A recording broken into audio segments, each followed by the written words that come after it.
Robert Lidstone thought his bike was secure when he went into the St. Boniface shopping centre. In a corner like this where nobody can see it.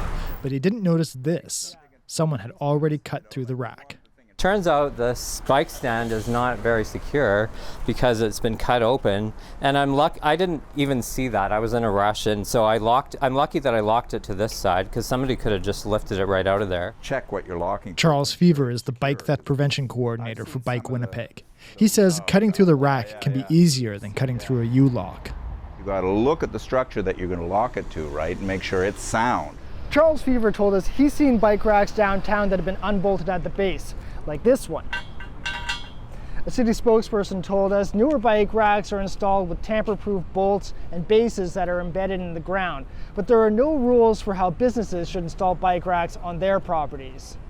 A pre-cut rack like this is sometimes referred to as a sucker rack, according to one expert.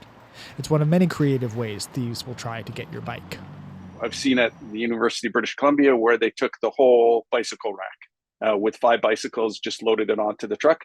Former Vancouver police detective Rob Brunt works with the online bike registration system Project 529.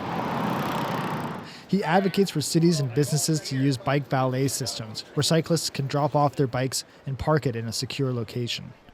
Lidstone, a recovering addict, has had multiple bikes stolen. He's witnessed bikes and their parts used as currency in exchange for drugs like meth. Until we really tackle root causes like mental health, addiction, homelessness, housing, the bike stuff it's just going to keep happening.